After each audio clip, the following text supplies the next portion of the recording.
Plus दिन में भाई 24 घंटे होते हैं, 8 घंटा 10 घंटा काम कर रहे हो, 6-7 घंटा सोए तो बाकी के घंटा मिल रहा है ना। एक्सपेक्टेशन था प्लस प्रेशर भी था ना, अगर नहीं आता तो फिर 10 लोग रेडी थे बोलने के लिए। 3 साल बर्बाद हो गया मेरा, नहीं तो अभी 3 साल पहले हम कर चुके होते। तो ये तुम इसी बैकग्राउंड में रहते हो दिन रात, अगर सब लोग ताने देने लगेंगे तो फिर दिक्कत है ना। वो तो देखें तुमको मेहनत करते हुए। तो मेरा मोटिवेशन लाइक मेरे फैमिली ही है। टाइम लगा लेकिन मेरे को लगा इफेक्टिव भी है ना, भी ऑफ मिले हम चालू हो जाएंगे पढ़ाई। हमेशा बुक्स रहता ही था मेरे A to Z बटन, तो ये बटन से सब कुछ सीखना हम लोग ने। मतलब एक हार्ट ब्रेक तो हुआ था मेरा, प्लस उस टाइम हम कुछ अचीव नहीं किया था लाइफ में। तुमको तो पहले से पता है ना कि बाद में मेरे को टाइम नहीं मिलेगा, टैक्स ऑडिट जीएसटी ऑडिट। तो सीए में बनने के बाद तुम्हारा फील कैसा हो रहा है कि मतलब कुछ बहुत बढ़िया लग रहा है कि हाँ मैंने कुछ अचीव कर दिया लाइफ में, या फिर ऐसा लग रहा है कि हाँ ठीक ही है, मतलब नॉर्मल ही है, कैसा लग रहा है? बहुत अच्छा लग रहा है, और लग रहा है कि इतना बड़ा बोझ मेरा सर से हटा है। मतलब जॉब के साथ ये कैरी करना बहुत टफ था मेरे लिए। अभी फाइनली लग रहा है कि बहुत बड़ा बोझ मेरे सर से हट गया है। ऊपर से रैंक। हाँ, रैंक का प्रेशर था मेरे पे क्योंकि इंटर में भी था, तो और उससे बेटर ही आया है, तो ऑब्वियसली एक अच्छा ही चीज़ है। जो मेरा पहला सवाल रहेगा कि मोस्ट ऑफ द स्टूडेंट जो डायरेक्ट एंट्री वाले आते हैं, सब लोग उसको डिस्करेज करते हैं, इंक्लूडिंग मी। मतलब मेरे को भी कोई जब पूछा था, मेरा एक दोस्त डायरेक्ट एंट्री वाला, तो मैं उसको बताया था कि तुम बहुत लेट कर चुके हो, और ये प्रोफेशनल कोर्सेज में कोई गारंटी नहीं होता है कि कैसे होगा ना होगा। तो इन दैट केस तुम्हारा थॉट प्रोसेस क्या था कि तुम जब डायरेक्ट एंट्री में आ रहे हो, ऑलरेडी तुम 3 साल ग्रेजुएशन हो गया, एज भी मैटर रहता है, तो जो लोग अभी डायरेक्ट एंट्री रूट से आने वाले या फिर आएंगे बाद में, उनके लिए तुम्हारा क्या मैसेज रहेगा, थॉट प्रोसेस तुम्हारा क्या? मैसेज जैसे कि जो बीकॉम स्टार्ट कर रहे हैं, वो अगर आप सोच रहे हैं कि हम डायरेक्ट एंट्री में आएंगे आफ्टर बीकॉम, तो ये बहुत गलत है। क्योंकि कहीं ना कहीं जो हम लोग पढ़ रहे हैं, ये इसका करिकुलम आपके बीकॉम में भी रहता है, तो आप सेम ही चीज़ पढ़ रहे हो मोर और लेस। तो आप बीकॉम के स्टार्टिंग में करो। जो ऑलरेडी बीकॉम कंप्लीट कर चुके हैं उसका तो कुछ कर नहीं सकते। जो स्टार्टिंग में अभी सोच रहे हैं कि हम डायरेक्ट एंट्री में आ रहे हैं, तो बीकॉम भी कर रहे हैं स्टार्टिंग में, तो मैंने बहुत को गाइड भी किया है कि अब स्टार्टिंग में कर लो। मेरा जो गलती था, हम तो बीकॉम के बाद किए, वो मेरा लाइफ का सबसे बड़ा रिग्रेट है। 3 साल बर्बाद हो गया मेरा, नहीं तो अभी 3 साल पहले हम कर चुके होते। ऑब्वियसली। तो तुम्हारा इंटर हो गया, इंटर में आई थिंक 9 रैंक था ना? नहीं, 8 था। 8 था, तो अभी 6 है, तो बेटर हुआ। तो इंटर में तुम मतलब क्या थॉट प्रोसेस था कि तुम्हारा रैंक आएगा कि नहीं रहेगा? क्योंकि इंटर में एक बार रैंक आ गया, फाइनल में तो तुम ऑब्वियसली रैंक के लिए प्रिपरेशन किए। हाँ, इंटर में क्या सोच के तुम प्रिपरेशन किए? इंटर में उस वक्त मेरा ऐसा था ना, मतलब एक हार्ट ब्रेक तो हुआ था मेरा, प्लस उस टाइम हम कुछ अचीव नहीं किया था लाइफ में। बीकॉम के बाद घर के फाइनेंशियल भी ठीक नहीं है, लेकिन एक बोझ था कि यही मेरा आखिरी उम्मीद है, ये नहीं होगा तो फिर क्या करेंगे, पापा के बिजनेस में चले जाएंगे क्या। बहुत बड़ा प्रेशर था, यही सब बहुत ज़्यादा प्रेशर, घर वाले का ये सब चीज़ बस हो गया इसी से। ये बहुत ज़्यादा प्रेशर था मेरे पे। और इंटर में रैंक के बाद तुम्हारा कैसा फीलिंग लगा कि हाँ मैंने कुछ उखाड़ा लाइफ में? हाँ, डेफिनेटली कुछ तो लगा होगा। हाँ, क्योंकि फर्स्ट टाइम रैंक था, अभी इस टाइम पे रैंक तो तुम्हारा ऑलरेडी रैंक का हैबिट बन गया कि रैंक आता जा रहा है। हाँ, पता चला कि इतना करना पड़ेगा एक्चुअली। अच्छा, तो इंटर हो गया, उसके बाद इंटर तुम्हारा कब हुआ था? इंटर 2022 दिसंबर में। 2022 दिसंबर। उसके बाद इंडस्ट्रियल ट्रेनिंग।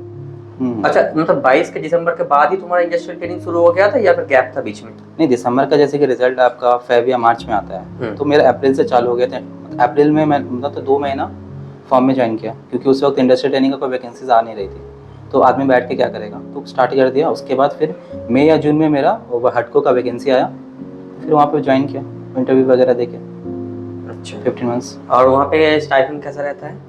हटको में 19,000 मिलता है।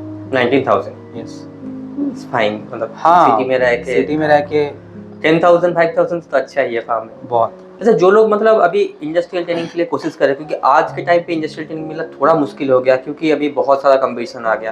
पहले तो लोगों को उतना पता नहीं था कि इंडस्ट्रियल ट्रेनिंग होते हैं, मोस्टली लोग सीए फार्म में काम करते हैं, सीएमए वाले।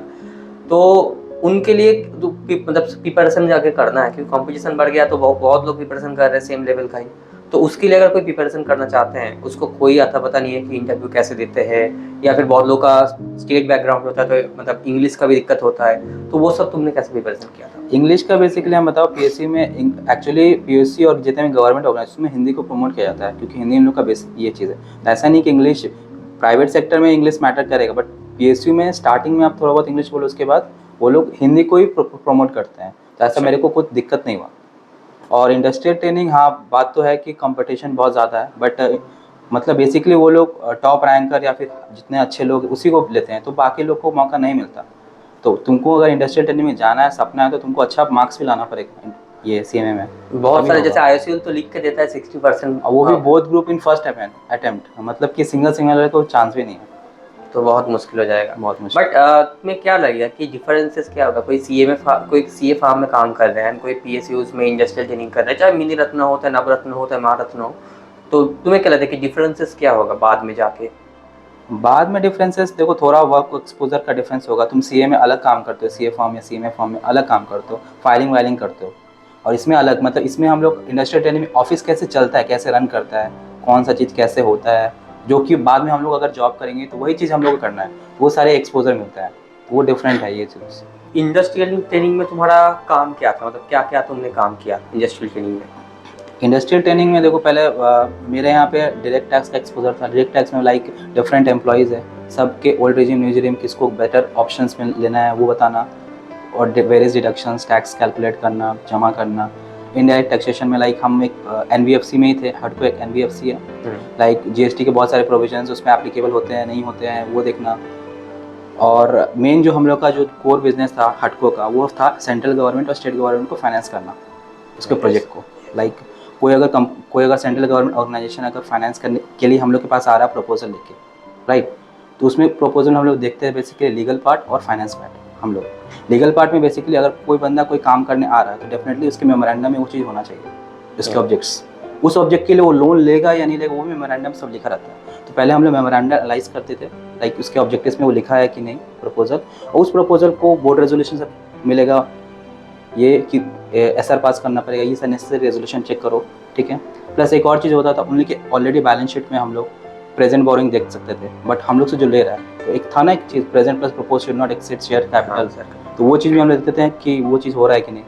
प्लस वो लोग जब हम लोग लोन लेंगे मतलब तो वो हम लोग को क्या सिक्योरिटी मॉर्गेज करेगा, तो वो मॉर्गेज किसी और के हाथ में है या नहीं पहले से, मतलब डबल चार्ज ना कर रहा है वो चार्ज देखते थे। ये सारा लीगल पार्ट हो गया, ये चीज़ देखते थे, अच्छा एक्सपोजर था।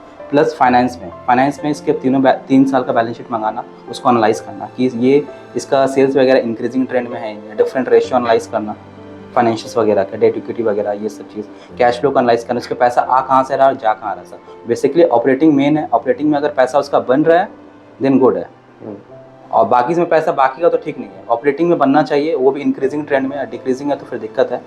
तो प्रोजेक्टेड कैश फ्लो भी बनाते थे, फिर मॉनिटरिंग करना, ये सब चीज़ बेसिकली था। तो मतलब इंटर में तुम जो जो सब्जेक्ट पढ़े हैं उसका मोस्टली एक्सपोजर तुम्हें मिल गया था।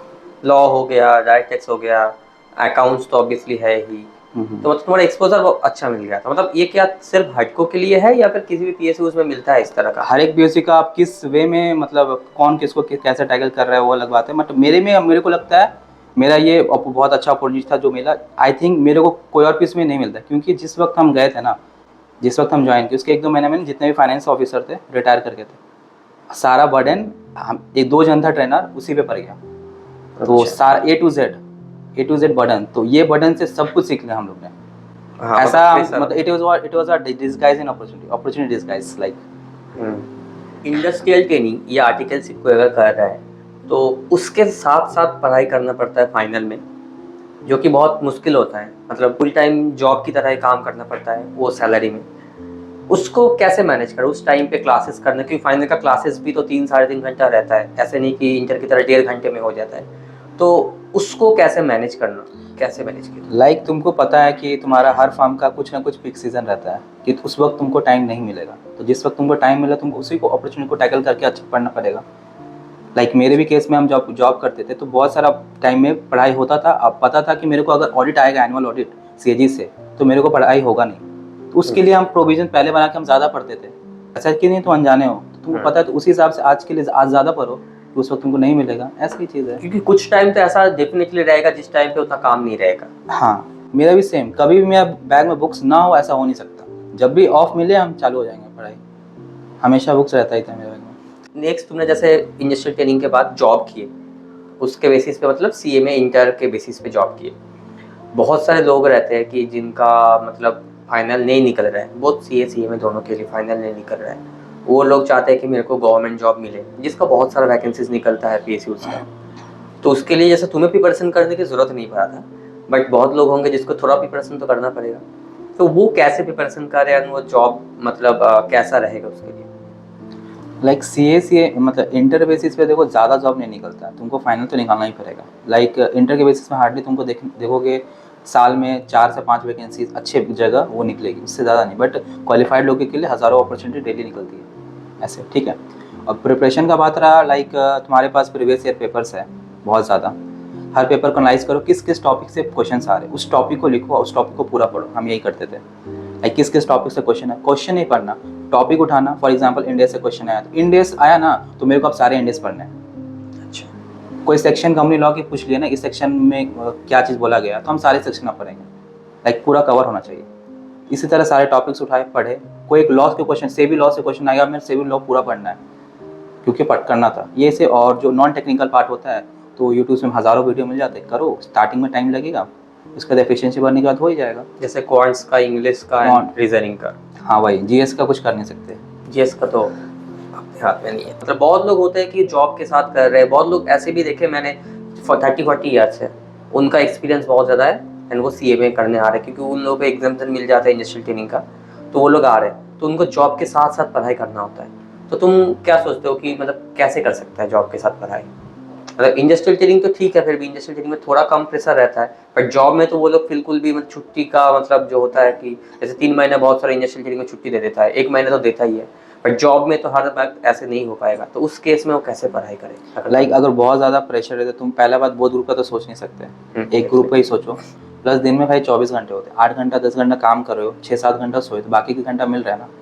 तो हम सिंपल कैलकुलेशन है मेरा भी, जैसे कि 8 घंटे का जॉब, 8 घंटा नहीं और 8 घंटा तो मिल रहा है ना। 8 घंटे में अगर 4 घंटा भी प्रोडक्टिव निकाल लेते हैं तो वो बहुत है।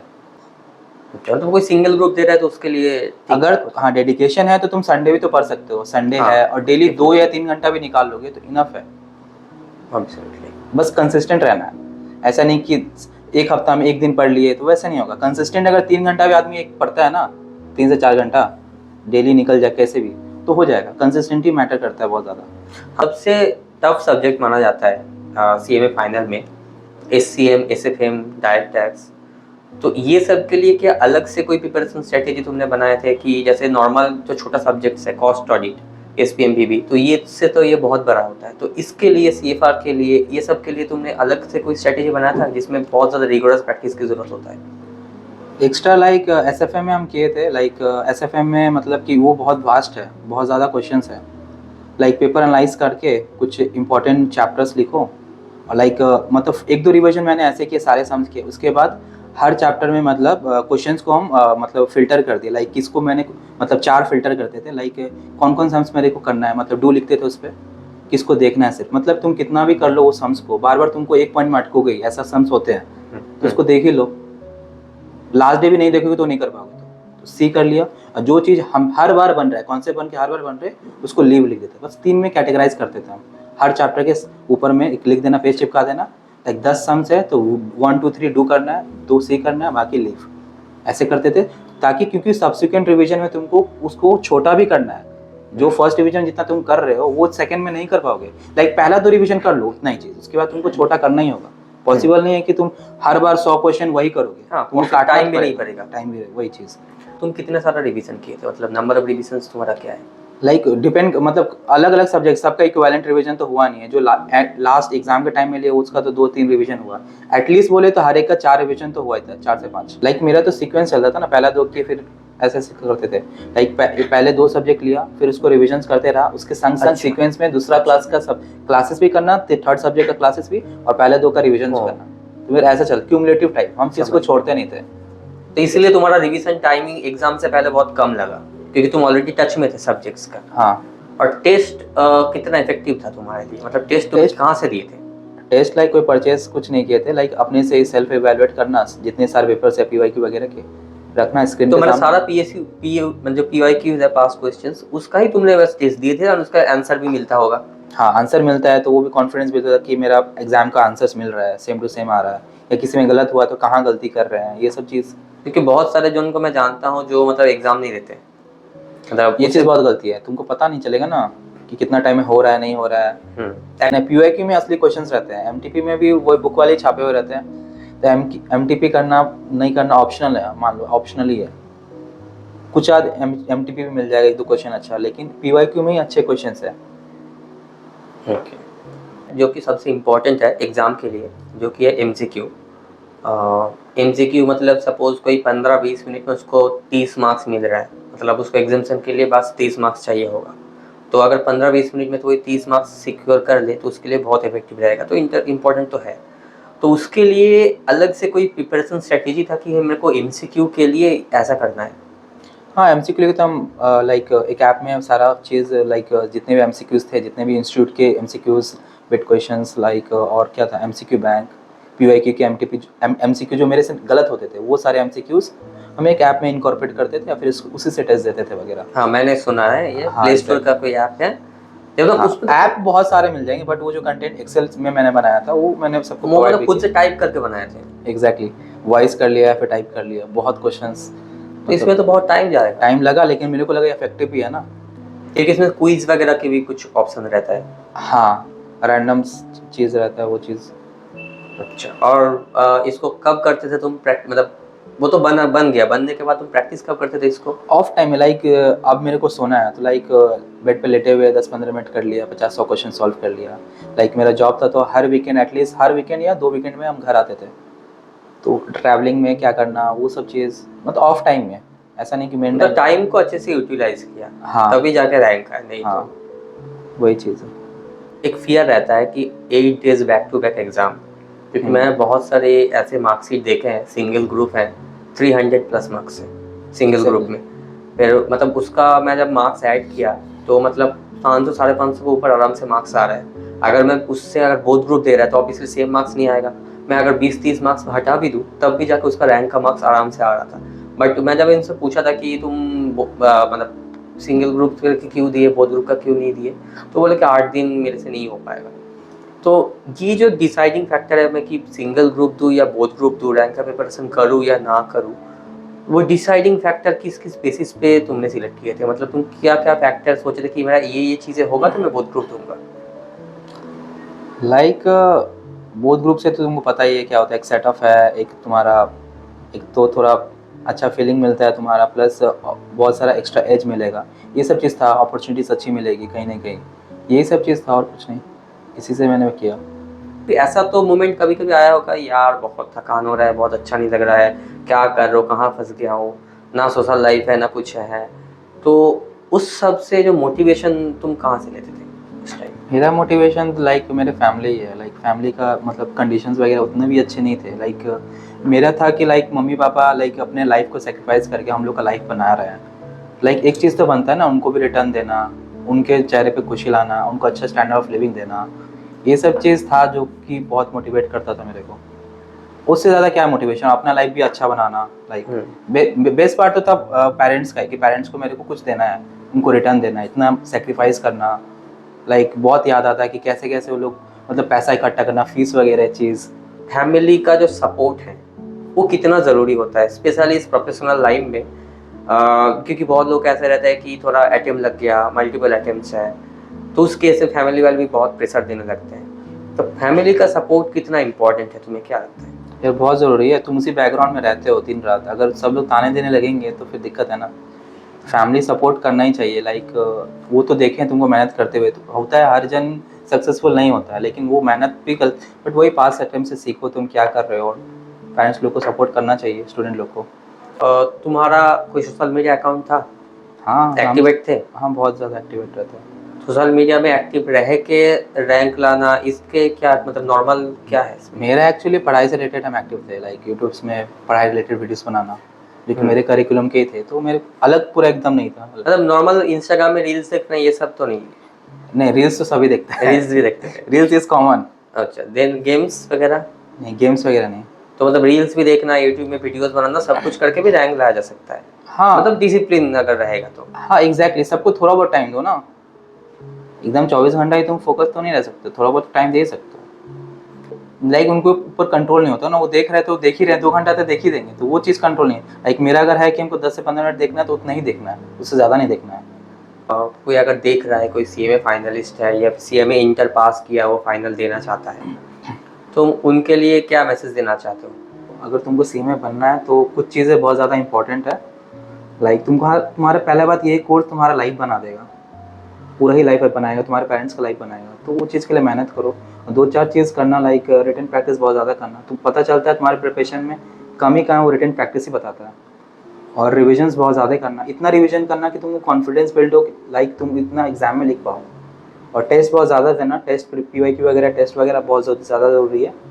और कंसिस्टेंट रहना, डेली पढ़ना, थोड़ा बहुत कम बेसी हर एक के साथ होता है। किसी दिन 1 ही घंटा पढ़ा, किसी दिन 10 घंटा पढ़ा, तो कंसिस्टेंसी ब्रेक नहीं होनी चाहिए।